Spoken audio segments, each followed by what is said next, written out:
Hello again, everybody, and welcome back to another edition of the Jungle Show. Today, myself and hopefully Chris will be on. We're having some technical difficulties, but we're going to try and fix that as we're going to be talking about Auburn in the NBA, talking about the Auburn guys, former Auburn guys, and their NBA debuts and their some of the other guys playing. And we're going to get ready for the season. We had SEC Media Days on Wednesday. We're going to recap that, talk a little bit about the stuff happening in the program at practice, some of the kind of words from the national perspective as well. All that and more next on the Jungle Show.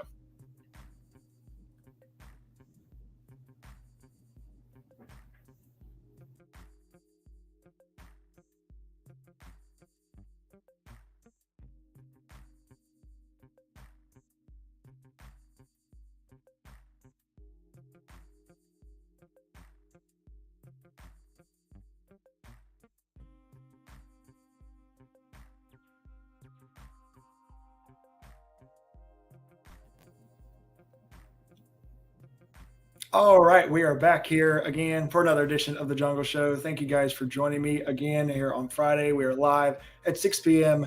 every single Friday on Auburn Daily, YouTube, Facebook, and Twitch. We're here again to talk more Auburn basketball, just like we do 52 weeks out of the year, and I'm excited to do so as well. But today, I want to kind of first start off with the guys in the NBA, all former Auburn guys in the NBA, and some of their debuts, Jabari Walker's debut, and then Chuma and Isaac as well, and talk about the good things and the bad things, and how this affects Auburn basketball program in general, and what we can do to kind of move forward with it at least. But yeah, let's go ahead and get into it. Talking. Oh, hey, there's Hot Man again. Good to see you back, man. Good to see you back, Hot Man.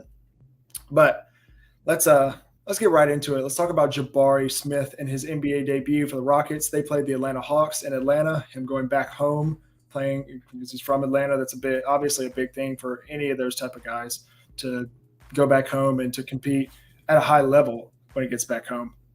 But Jabari ended up with 17 points, 7 rebounds, 1 assist. He did have 4 fouls, a little bit of foul trouble, but shot the ball okay. Had a little bit of struggles in the early part of the game. Went 6 of 17 from the field, 3 of 11 from 3, 2 of 2 from the free throw line in his 33 minutes as a starter for the Houston Rockets. I think if you're the Rockets, you've got a lot of very good young talent, and you've shown that. Jalen Green, Kevin Porter Jr., who just signed an extension, Tari Eason, Ty Washington's there. Alfred Sengun is a great center there. And Josh Christopher's there. I mean, they've got a load of really good young talent, basically a college all-star team there. But how do you mold that into a team to compete against the offensive juggernauts that you have in the NBA, especially in the West, where you got the Warriors and the Lakers and the Clippers and the Grizzlies, and you've got teams that are projected to go and win championships this year. How do you build that into a team that can compete for the Houston Rockets? Or are you looking for more of a back off and wait for this guy coming up in the next NBA draft and Victor Wembanyama, or a guy like Scoot Henderson, who would be a consensus #1 pick if Wembanyama wasn't there? But how do they mold Jabari and that offense and that defense together into a team at Houston? And that's a tough answer, and that's tough to figure out, because Jabari has always come from Jabari's won a lot. And we'll talk about this when we talk about Walker as well. You can kind of throw Walker into this with the Utah Jazz. Those two players have won a lot of games. They're both very successful at the high school level in both directions, and then were very successful in college. How do they go from being on 2 NBA teams that are not projected, at least, to win a lot of games this year? And how do they impact those games and those teams as well? So, and it's all about what you can do for a guy like Jabari. How can Jabari affect the game at Houston?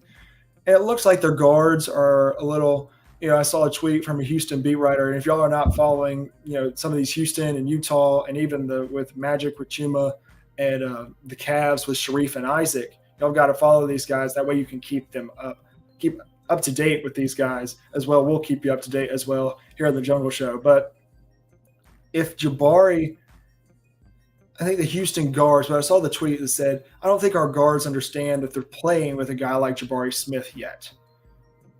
Houston guards, Kevin Porter Jr., Josh Christopher, Jalen Green, guys that I already mentioned, they've got to understand who they're playing with. And there was a lot of open screenshots on Twitter, at least, where Jabari was wide open and a tough inside jumper or an outside jumper by one of the guards was taken.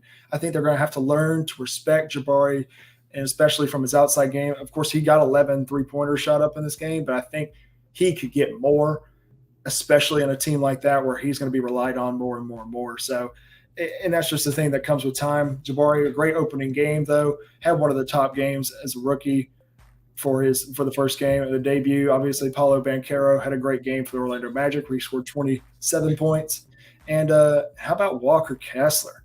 Walker Kessler plays against the Nuggets. Obviously, the Utah Jazz is a team that kind of blew up and started preparing for a rebuild this upcoming season with them trading Donovan Mitchell to the Cavs and Rudy Gobert to the Timberwolves and getting Walker Kessler in that trade and kind of changing the outlook of the team for Utah. How does Utah and how does Walker take that?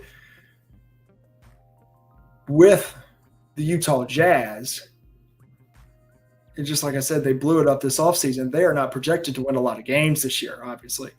How can they make that step, especially with Walker? And they did that in their first game against the Denver Nuggets, who are projected to win a lot of games this year. Walker Kessler, though, 12 points. He had 10 rebounds, a double-double. He had 1 assist. He only had 2 fouls in his 24 minutes. He was coming off the bench. Went 2 of 6 from the free throw line, which that's something that can improve, obviously, especially as a big man. That's going to struggle. But 5 of 5 from the field. He's the first rookie ever, to have a double-double and have a 100% percentage from the floor in his debut ever. Out of all the guys that have ever played in the NBA, their first game, he's the first guy to ever do that. I think that says something special, not just about him, but about the Jazz, what they got in a guy like Walker Kessler, a guy who could end up starting for them down the road, if not sooner than later. I think obviously they have a guy like Laurie Markkinen there, and I believe Mike Conley's still there. And so they still have pieces where they can build around and get Walker the ball and that sort of stuff. How do they move forward with that? How do they up that game? And how do they continue again in a very tough West, they're a very tough Western Conference? How do they continue to not only get Walker involved but continue to win games? So Jabari's Houston Rockets did lose to the Atlanta Hawks, but congratulations to Walker for the win, 1-0 for the Utah Jazz. Moving on, talking a little bit about the let me get this rolled up here. Talking a little bit about the Magic. Of course, the Magic kind of under Auburn's fans' bad side after not taking Jabari number 1 overall and instead of taking Paolo Banchero. As of one game, that seems to have worked out for them, as Paolo went for 27 points and 9 rebounds and had one of the most vicious dunks I've ever seen from a rookie in their debut. I forget who it was over, but oh my goodness, y'all got to go find that if you haven't seen that. But they did lose to the Detroit Pistons. I think the Pistons are another team like the Rockets that had a lot of good young talent, especially at guard, with guys like Cade Cunningham and Jaden Ivey, who they picked 4th in this past year's draft. But the Magic are that kind of way as well. They have a lot more at the front court. Obviously, they still have guys like Cole Anthony and Jalen Suggs and Markelle Fultz in the backcourt, but they still got guys like Mo Bamba, Paolo Banchero, Franz Wagner, and Chuma Okeke all in the front court. So you want to see these young teams build it together. And, for Chuma and like Detroit, it's a different kind of situation than the Jazz and the Houston Rockets with Walker and Jabari, because they're in the East. And the East is very, very deep. It's not as top heavy, I don't believe, in terms of the top tier of teams, I wouldn't say. But they've the East is very deep. They've got 7 or 8 teams, so I believe, who could all go to the NBA Finals and win the East this year. Um, but Chuma Okeke had 2 points, had 4 rebounds, 1 assist, and 2 fouls. He went 0 of 3 from the field, 0 of 1 from 3-point line, and 2 for 2 from the free throw line. Is 18 minutes off the bench. Obviously, you're seeing more of the minute step back for Chuma with the addition of Paulo Banchero. We'll talk more about that when we get to talk about Isaac. But obviously, a new addition, a new shiny addition for the Magic is going to push a guy like Chuma, who's in the same position as Banchero, obviously going to push his minutes back, but that doesn't take away his value. I think Chuma brings great value to a young team like the Magic, because he's not an older guy, he's not a veteran, but he's been in the league for 3 years. You know, he had to sit his first year to recover from his ACL injury, and he's shown promise. He's shown great promise across his 2 years that he's played, but he's still going to make an impact off the bench, and we hope to continue seeing him make an impact off the bench.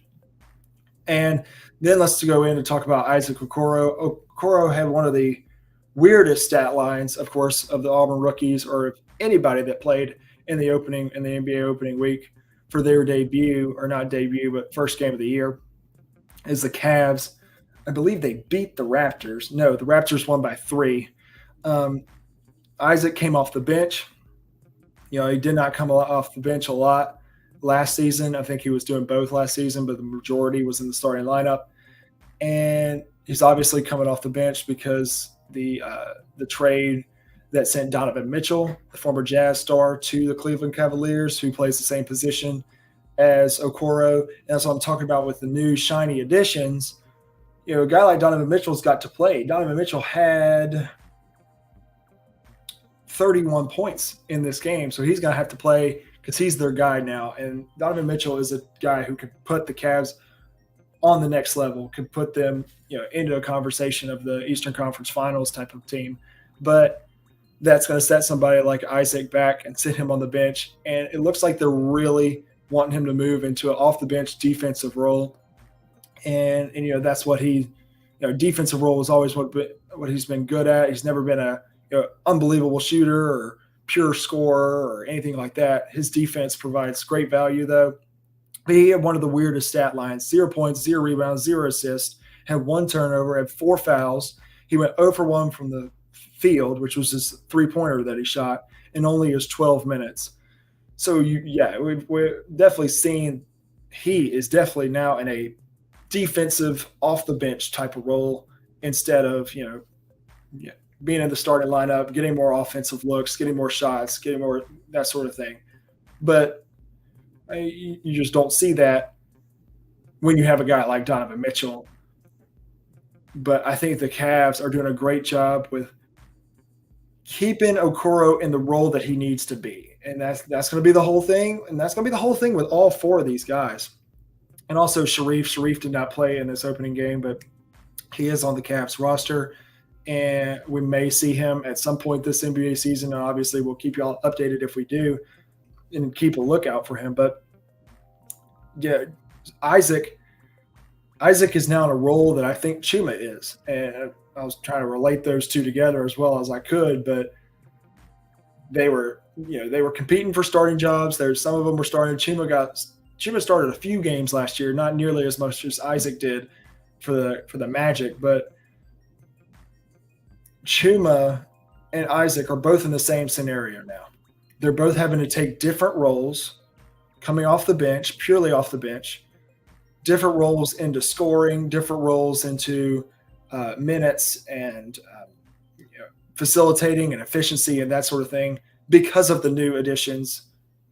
Obviously with the additions for the Magic being Paulo Banchero and the additions for the Cavs being Donovan Mitchell. How do they respond and continue to be Auburn greats in the NBA? But it's always amazing to see Auburn in the NBA. We haven't seen that in a long time, well before, Bruce. I didn't know that was a possibility, but It's amazing to see, and it's going to be really great for the program, especially recruiting, where Bruce can go, "Hey, look at Jabari. Hey, look what we did with Walker. Look what we did with Isaac." I mean, especially Isaac, because Isaac was a 40th ish ranked, 4-star, consistent 4-star recruit out of Georgia, and we took him to the number 5 pick and sent him up to the Cleveland Cavaliers.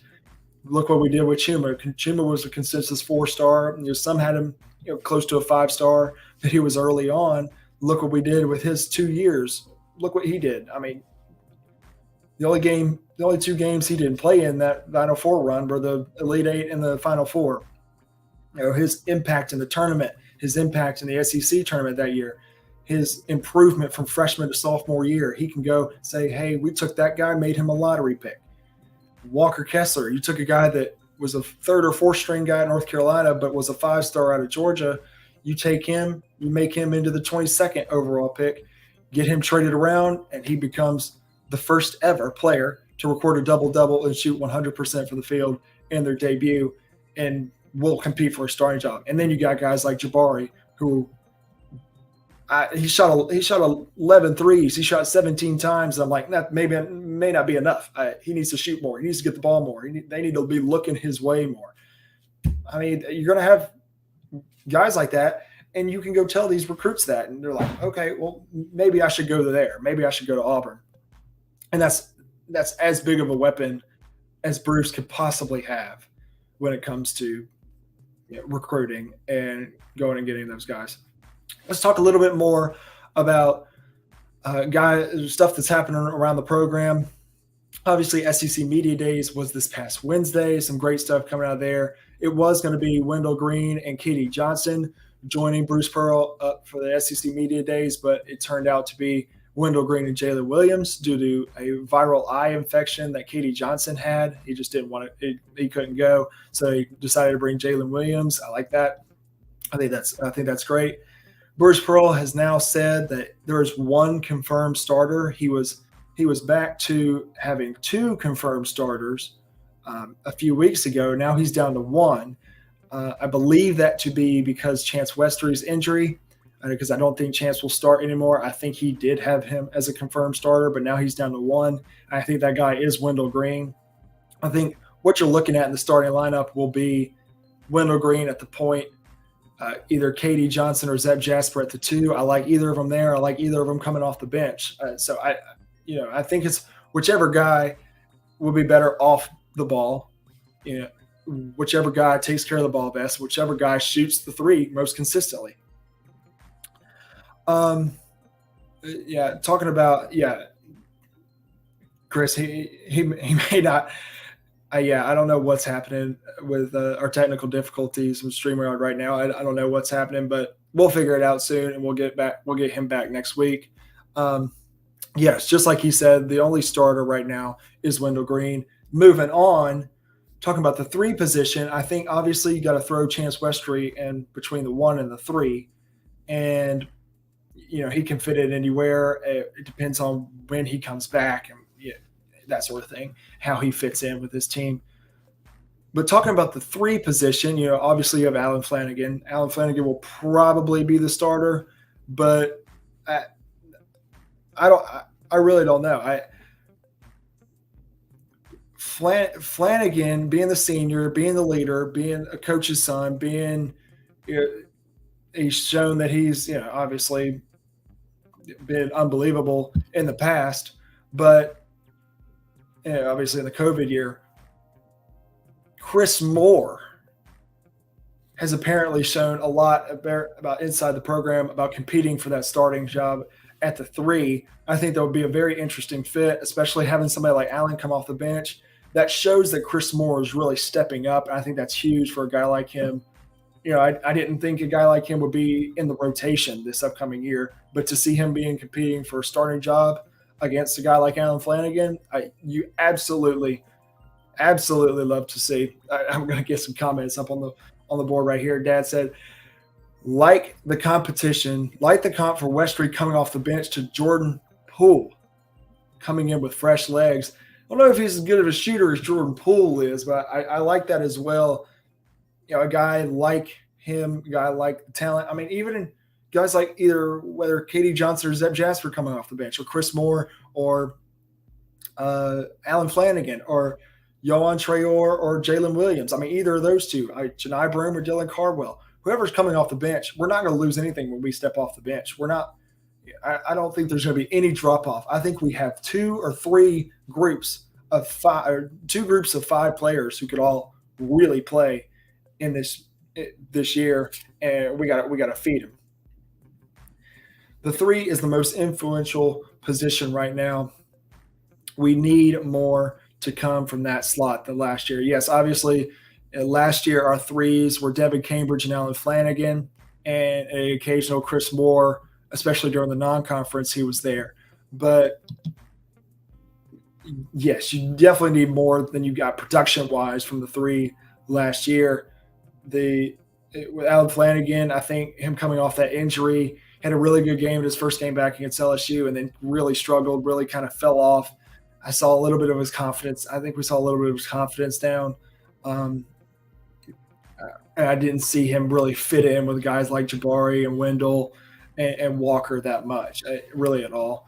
But you want to see him come back. You know, he had a full offseason this offseason, and we want to see him improve on those numbers from last year. And then you change a guy like Devin Cambridge for two guys like Westry and Chris Moore, and you want to see more production from that, and I think you will. I think you absolutely will.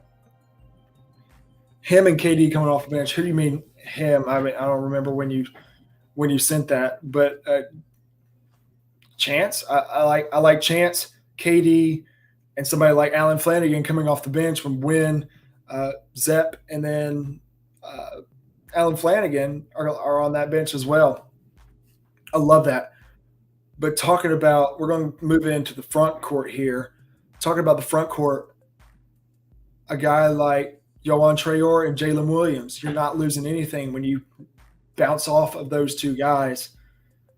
You know, Yohan Traore, consensus 5-star this past year, is number 3 power forward in the country, I believe. Or I believe he was listed as a center. He was the number 1 player out of Arizona. And obviously decommissioned from LSU, the Royal Wade thing. And he comes in and he needs to fit in immediately. He needs to be that Jabari Smith replacement. And Bruce Pearl said, I think we've replaced Jabari Smith and Walker Kessler with Yohan Traore and Janai Broome as best as we possibly could. I think that's absolutely a perfect replacement. Talk about play style, talking about Janai Broome as well with Dylan Cardwell. You're not losing anything about that either. Dylan Cardwell, John Rothstein said when he was talking about Auburn, said Cardwell's is the most improved player out of people from the inside the program for Auburn this season. That's amazing if he is that. But a guy like Janai Broome, I think Broome will start. You know, he was second or third to Walker in blocks per game last year. So you're not losing anything off of that. You are losing a little bit of size, obviously, but you're not losing anything on the defensive end. But you're gaining a guy that I think it will be our guy, especially when we get in deeper in the season, where you just throw it to him in the post and he's a bucket. He's an automatic post scorer. Let's see. Is Traore the only draft pick this year? I think Traore is the only first-round draft pick. I think you'll see him in the position a lot like Chuma or Walker, where he was going to be middle of the pack. I think he could have a season where he could bump up, obviously. But, just like that. Traore is more physical than Jabari, obviously. Not a good of an outside shooter. You know, we hope to see him shoot threes. Obviously, he is a decent outside shooter. But how can he, fit into that slot immediately? He's more physical. He's bigger in terms of size and weight and like shoulder capacity. I think he's a better ball handler than Jabari was, especially at this time right now. I don't think. I think the fit with him with Jalen Williams, both at the 4, you're not losing anything. Whoever's out there. Same thing with the guy at the 5, Janai Broome. Obviously, we just talked about, but Dylan Cardwell being that most improved. How do we, control those minutes? Obviously we pay people Auburn pays people a lot of money to, handle those minutes. But Let me put this up. If he's the middle of the pack in the NBA draft, does he come back? No. No, I don't think so. I think he would want to come back because, of course, once he plays in the jungle, you're going to want to come back. But like Bruce has shown that he is very adamant about his guys going to the NBA draft if they're projected to be. I think when you asked who if he's the only draft pick this year, I think he's the only first round draft pick. I think a guy like Alan Flanagan or Janai Broom could be drafted in the second round, a later pick. I don't think they will have I think they'll both need big seasons to get in that conversation, but I think they can both have big seasons. Yes. Talk about Jalen Williams. The Swiss Army knife is going to ball out. He's going to need to. Bruce Pearl said right after the Miami game that we're going to build around Jalen Williams. And he may be coming off the bench. He's in a position battle right now with Yohan Traore. He may start. He may come off the bench. They may split equal minutes. You never know. Jalen's value as a senior needs to be as big, if not way bigger, than somebody's value like Zepp or Allen or Cardwell or anything like that. You're going to have to go to him immediately. A lot. He's going to have to be a guy just like Janai Broom that you can get him the ball wherever and when in any situation, and he can go get a basket when you need it the most. So a question that I want to bring up, and that if I know you were going to be here, and I was going to ask you this question, but you can answer it on the comments, and I'll put it up. Who is the guy at the 2, especially to start the season? Who is the guy at the 2 that can immediately impact and shoot the ball from 3 at a high rate that could be out there? You're talking about a guy like KD Johnson. Is it Zepp Jasper? Are you playing, Zepp at the 1 and moving Wendell to the 2? Are you waiting for a guy like Chance Westry to fill in that slot? Are you putting Alan Flanagan there? That way Chris Moore, Chance Westry can fill into the 3. Who is that guy to move into the 2, be the Bryce Brown, be the Samir Dowdy, be the guy who, when we need a 3, when we need an outside bucket, can get it outside of a guy like Wendell Green or Traore or Jalen Williams or a guy like that? And I like Zepp Jasper there, especially to start the year. I would really like Chance Westry there if he wasn't injured. But, yeah, Zepp is the starter at 2, and tell him to shoot the ball. KD comes off the bench and brings the energy. I love that.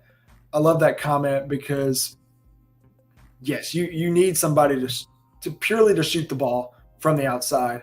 I think Zepp has shown that he's a very efficient shooter when he does. He needs to be more aggressive. He needs to have the green light. He needs to shoot from wherever. He needs to shoot whenever when he gets the ball. He also needs to learn he needs to go watch Bryce Brown tape. He needs to watch how Bryce got open in Bryce's 4 years here. Bryce was one of the best at getting open, and I think and Jared was the best at getting the ball to him. I think Wendell could do that. I also think Donaldson or Chance could do that. But then you get somebody like KD off the bench, immediate energy, immediate impact. I mean, talk about a crowd energizer. You get him and Cardwell off the bench. Oh, my gosh. Yeah, again, the Swiss Army knife. He's going to do everything. He's going to handle the ball. He's going to get rebounds. He's going to score on the inside and the outside. He can defend any position out there. He's a leader. He's going to have to be a leader. You want him to do absolutely everything. Absolutely everything. And you want the exact same thing from Yohan Traore at the 4 position. And that's as vital as you can get right there. But we will go ahead and wrap this episode of the Jungle Show up. Sorry that Chris couldn't be on. He will join us next week as we'll get ready for the basketball season. Closer and closer. It's getting here. It's getting ready. I cannot wait to get started on talking about basketball. Talk about a few scheduling things. There could be some schedules changing with a guy with games, obviously. With basketball games, we're going to try and cover. We're still trying to work out the kinks on how we want to handle that. We don't just keep doing Fridays, maybe do Friday and something else, or Friday to Tuesday or Monday or something, something like that. Obviously, it'll get more consistent when we get into conference play, when we get a meat of Auburn's, schedule. But we will figure that out and let y'all know as soon as we get that done. If you want to find me on Twitter, you can find me at Gray Oldenburg, or find me on Students of the Game on Tony Curry Radio. Just search Tony Curry Radio wherever you get your podcasts, or go to TonyCurryRadio.net. You'll find all the great stuff on Auburn Daily. Just go to Auburn the Auburn Daily on Twitter, or auburndaily.com. If you want to find Chris on Twitter, you can find him at War Eagle Hoops. I know he's happy that I just shouted him out on Twitter on this without him being here, but because I should have done that. I should have taken the opportunity not to, but I'm a nice son. But we'll go ahead and get out of here. Until next time on the Jungle Show next Friday at 6 p.m. War Eagle.